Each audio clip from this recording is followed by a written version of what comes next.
Hello and welcome to Mapping the Master Plan. This is the first of two shows we are doing on housing. Our first show is going to be on housing and the fact that it's hard. Yep. And the second show is going to be more geared towards affordable housing, particularly those things that we can do with some of the newfound tools we have here in Kingston, including the Affordable Housing Trust. My guest today for both shows is Judi Barrett. Judi is the Director of Municipal Services for RKG Associates.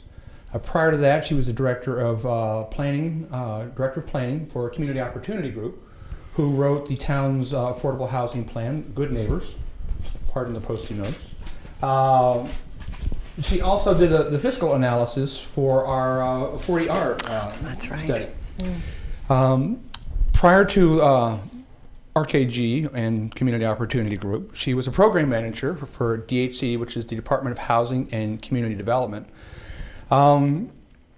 She is the vice chairman of the ZBA in Duxbury, the chairman of American Planning Association, Massachusetts chapter, Development of Housing and Community. She sits on ULI's Housing and Economic Development Council. When I was on the APA board, she was the board's historian and the librarian. She's an instructor for CPTC, the Citizens Planning Training Collaborative. She's an adjunct professor at Massasoit, teaching for the past 20 years. I think the title is Wicked Old European Literature. You can correct me. Wicked Old American Literature. Wicked Old American Literature. An opera maven who would knock you down to see Don Giovanni at the Met. She was on the vestry of her church. She's the mother of 8, godmother to dozens of chickens. 9, Tom. 9, sorry. I'm sorry. Whoever I forgot. 9 children. Dozens of chickens. And while this is impressive, she couldn't get into my alma mater, Georgia Tech. She had to wind up going to a local school, Harvard, I think it was. So welcome, Judi. Thank you for coming. And if I didn't mention it, I also consider Judi a friend, and she's very gracious to come here and talk about what is a very important but really a difficult topic. So thank you, Judi. You're welcome. Happy to be here. So as I said, Judi did our affordable housing plan, which is, we'll talk about a bit more about what that means. We're also in the process of updating our master plan right now, which includes a housing section as well. So when we look at Kingston in general, we're very similar to the subregion. And we look at what the state has, and we look at the subregion, Kingston, Duxbury, Carver, and things like that. And we're very similar to the subregion. We've got about the same amount of single-family detached houses, same amount of single-family attached. Those are single-family houses that are attached to something else. Yep. 2-family houses, multi-family houses, apartments, and things like that. We have more 2-families than some of the region. We have less multi-family than some of the region.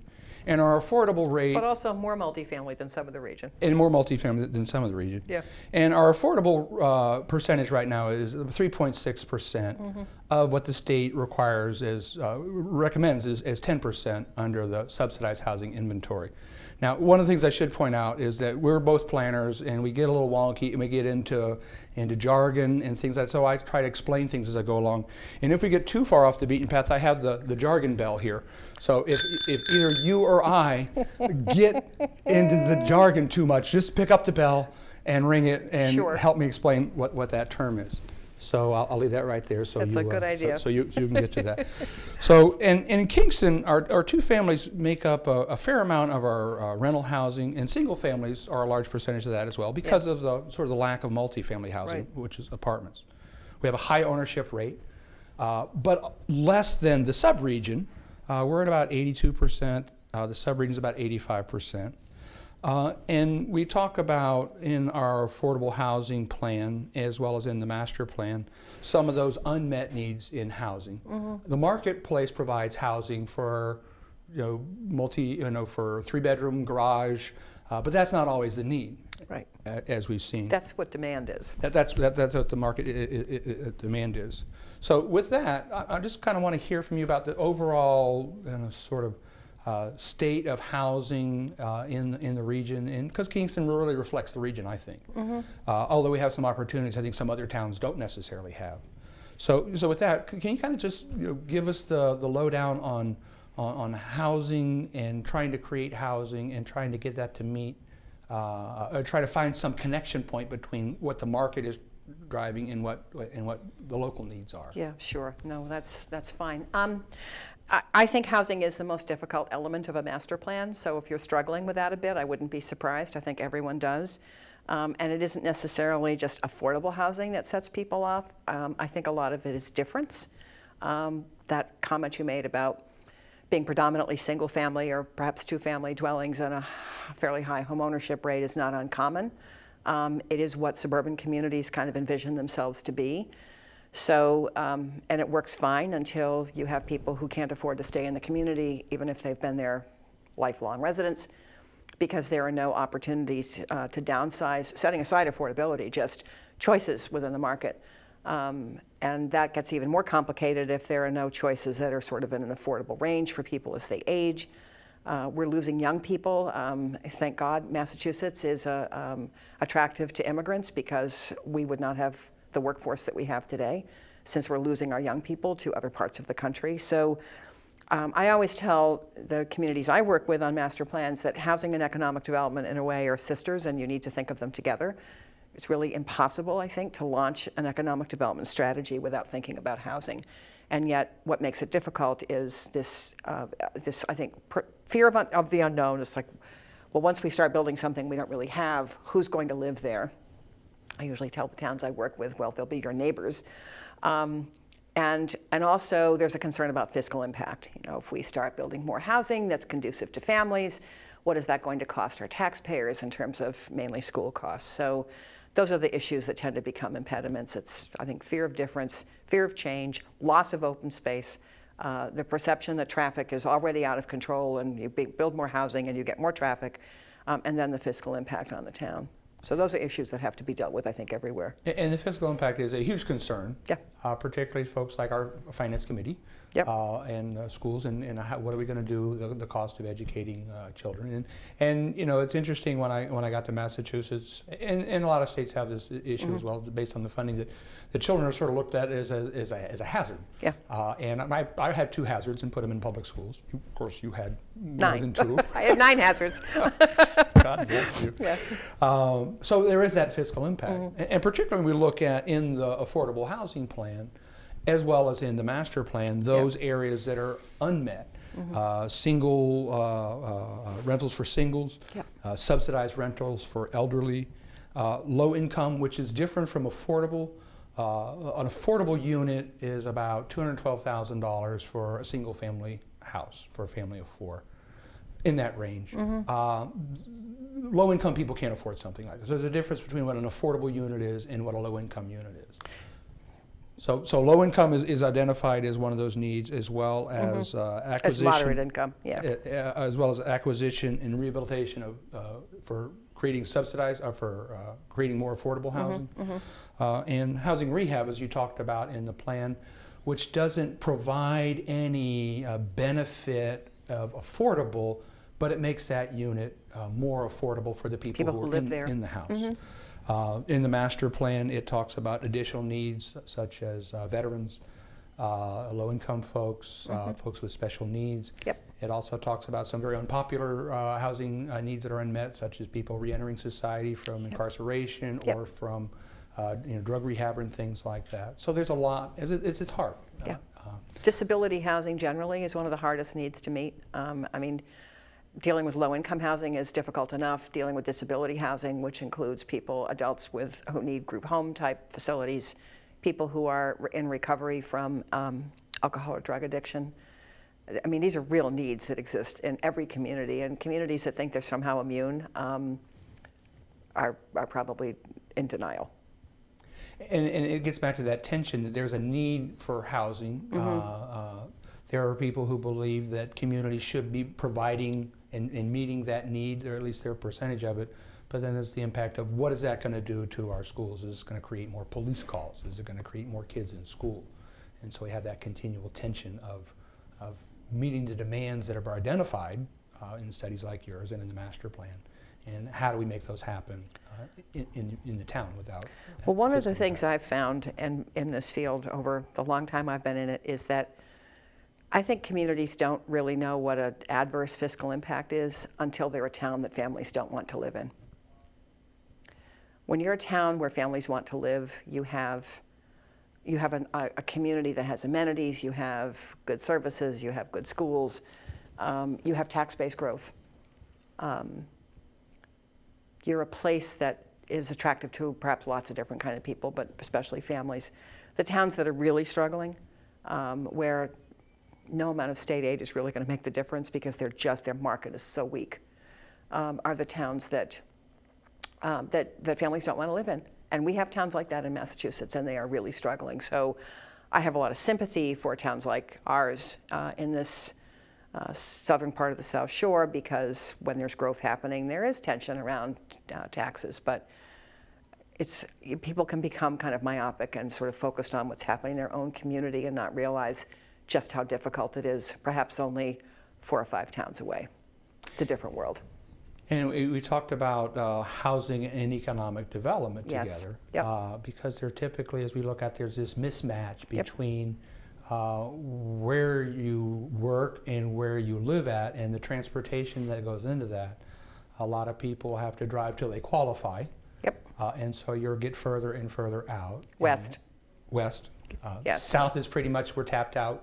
South, and not even lovely Wareham is a haven for folks who are trying to find some place to qualify. They've been sort of priced out of that marketplace. Yeah, I mean, it's fascinating. I do a lot of, when I work on economic development studies, one of the things I look at is where is the workforce coming from and where is the labor force going? The labor force being your residents who are 16 or over and employed or looking for work, and your workforce is the people who work in your community, whether for public or private entities. And invariably, you have a workforce coming from the West, or from markets that are less attractive than yours, perhaps, or less expensive, and the labor force tends to be going into into higher wage employment centers, because your housing is more affordable than the housing that's perhaps closer in to Boston, but it's not affordable to many people who live in your community, especially when you have an employment base that's so dependent on retail and personal services. So we talk about the market providing for your 3-bedroom and your 4-bedroom houses with a garage or 2, but the market also provides for affordable units, because there frankly isn't any funding for affordable units other than through the marketplace, whether it's through Chapter 40B, which is the Affordable Housing Bylaw, passed in 1969 because of a crisis at that time in affordable housing. And then we have the town's inclusionary housing bylaw, which says if you build 6 or more units, 10% have to be affordable. And that's sort of our effort to keep pace with this 10% requirement by the state. And then there's 40R, which was the zoning down by the train station. That was going to provide at one time 730 units of housing, 300,000 square foot of non-residential space. It's going to be a great project. And in the fiscal analysis that the developer did, we asked you to review that. Our town treasurer did a fiscal analysis of that. And then the planning board asked you to do an independent fiscal analysis of that. All 3 of those show that development would be revenue positive, or at least revenue negative, even if you remove the commercial side of things. Right. And that, which was a key question. Absolutely. So how do we get the marketplace to address those unmet needs? We've got 3 bedrooms all over the place, but we need some of those smaller units for startup families and for older folks. And so how do we try to get to that point, through the marketplace, right? Having them build those different units. Well, as you know, one of the key tools that every community brings to the table is regulation. And so I think every community needs to give an objective look at how their regulatory scheme works and where are there hidden barriers to production of a diverse range of housing. And I would point out that one of the things that made the 40R potentially advantageous to Kingston was that it was a mix of housing. And people forget that housing is a product, and consumers pick different products based on their needs. So if you're a family looking for housing and you've got children, you want, I think what everybody wants, which is a sort of a single family home or a place with a yard, and something where you can kind of see what your kids are doing and so forth. But people who don't have children, who really are focusing on their their work life, their social life after work, and not worrying about kids. They don't need a single family home with 3 or 4 bedrooms. They really want a neat place to live, and they want amenities.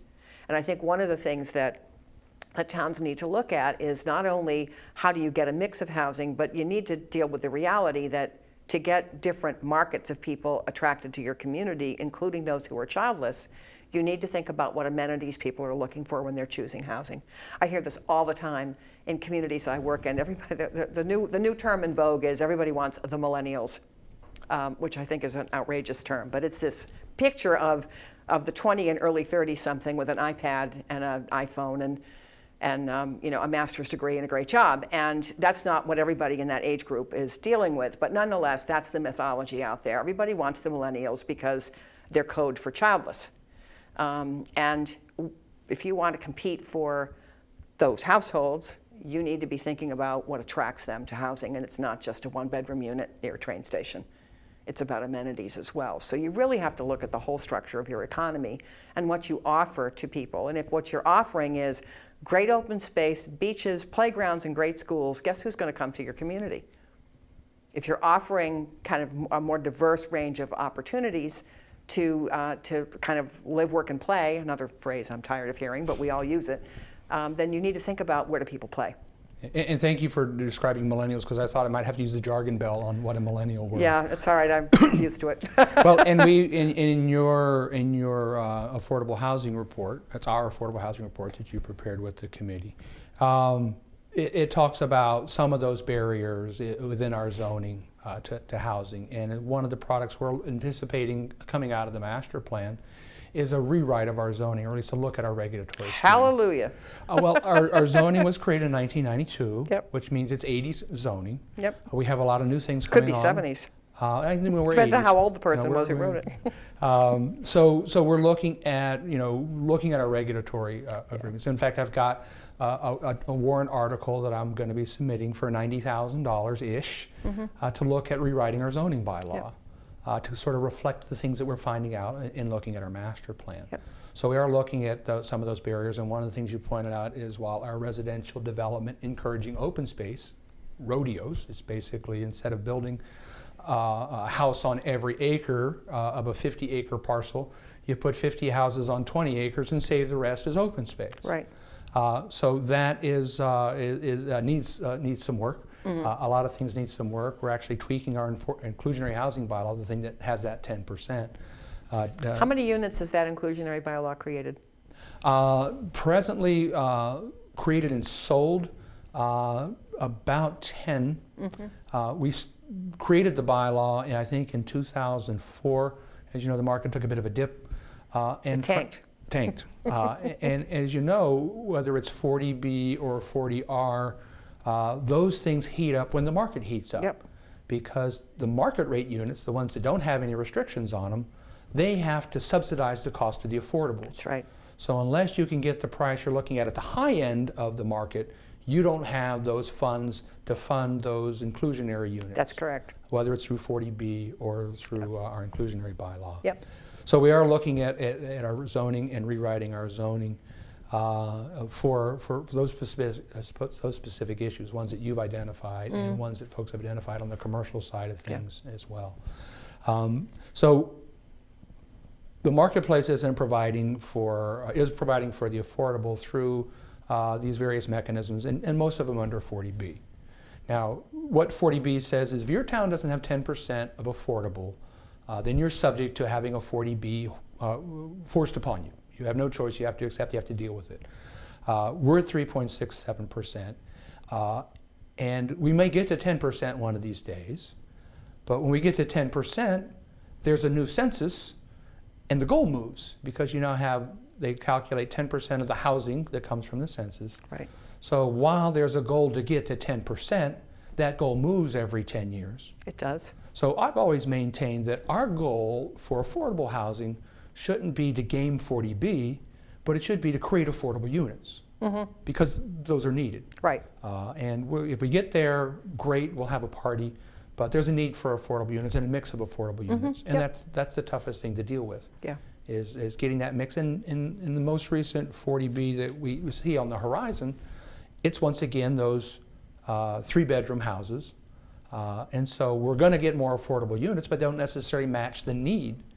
Right. So it's very difficult, it seems like, in a conventional subdivision-based 40B to find those units that we hope to get to meet the need. Right. Well, I mean, one of the things that some towns do if they have developable town-owned land is they make that available for affordable housing, because you can really let the land go for a substantially below market price and perhaps make it more feasible to do something like build rental housing. But I mean, the key, as you know, one of the state policies is that if you have a rental development with at least 25% of the units affordable, all of the units in the apartment development will count toward your 10%. So many communities have accelerated the pace toward 10% or gotten over it because of a large rental development. But in your case, I think what you're getting is primarily home ownership developments, those single-family or two-family homes with 3 bedrooms, and only the affordable units count in that case. So your path to 10% is a slower one, and it is in most suburbs where there's not infrastructure to support rental development. So the question then begs, well, how do you make it economic to build rental housing when you don't have that infrastructure? And by that I mean mainly sewer. And so land pricing kind of becomes key. I mean, we do have some rental developments in Massachusetts that were built without sewer. But the land value has to make sense. And so that's something you might want to think about, is keeping an eye open for your town-owned land inventory. If there are parcels that aren't necessarily essential to the open space network, aren't needed for a municipal facility, can you provide some of that on the market to competent developers who know how to do rental units? And you know, the other issue with rental is that small rental developments are very difficult to do. So you have to be able to sort of be open to more density than perhaps people are used to, but that's how you get the rental units. And that's really kind of what helps to move you along toward the 10% in a more dramatic way.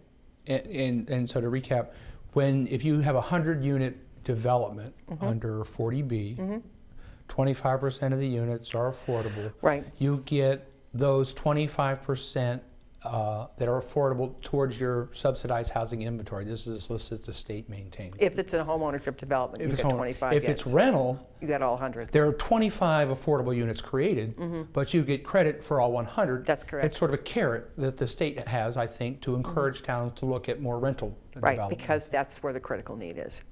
Exactly.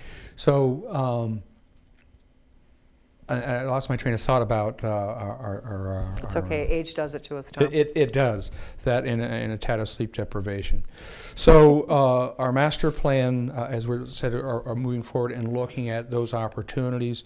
CHAPA, the Citizens Housing and Planning Association, Yep. statewide group, has identified some needs in the town of Kingston, and we'll talk about what some of those needs are in our next session on affordable housing, and particularly on the Affordable Housing Trust. I do want to say that probably the first suggestion, I don't know if they were prioritized in the Affordable Housing Plan, was creating an Affordable Housing Trust in order to give towns some flexibility and take some local action and create units without having to go back to town meeting if there's something is available for a piece of land, and using that funding largely from community preservation funds, because we're sitting on, I want to say, $600,000 in community preservation funds, and we've struggled to figure out how do we spend that money, whether it's building new units, whether it's subsidizing other units. And so when we talk about in the next segment about Affordable Housing Trust and its affordable housing strategies, we can talk a little bit about that as well. So we've got a couple minutes here to close up. We know that housing is hard. Yep. Housing has an effect on economic development. The marketplace doesn't necessarily address the needs identified by the town, and the town has a limited amount of resources to try to address those needs on their own. But outside of the marketplace, there really aren't any options. Well, I mean, there are options in terms of working with nonprofits that tend to have access to resources and they're just more familiar with the affordable housing bureaucracy, if you will, than a lot of for-profit developers. But I would just make this general comment. If you want affordable units, just really be sure that you don't have any regulatory barriers in the way to creating them. And the market will respond but not if it means taking an undue risk in comparison with something that's easier to build, easier to get permitted, less likely to be appealed. So you really have to think about how do you basically communicate to the for-profit developer world, we really want affordable units and we're going to make it as easy as possible for you to create them. And like I said, we'll be looking at that in the next round as we look at our zoning and things like that, Yeah, and really it's move important. forward with an affordable housing strategy. In fact, our affordable housing plan will be up for a renewal as well in a couple Yeah, I years was thinking or so. about that last night, yeah. So we'll be taking another critical look at that as well. Yeah. So thank you, Judy, for coming in. Thank you. I'm sure there was other things I wanted to talk about, and maybe I'll pick up on them in our second session about affordable housing, and sort of now you've got an affordable housing trust. Well, what do you do with it? Yeah. Exactly. So thank you very much. Thank you. Thank you for joining us, and I look forward to hoping your comments back about the show and our affordable housing issues. Okay. Thank you, Judy. Thank you.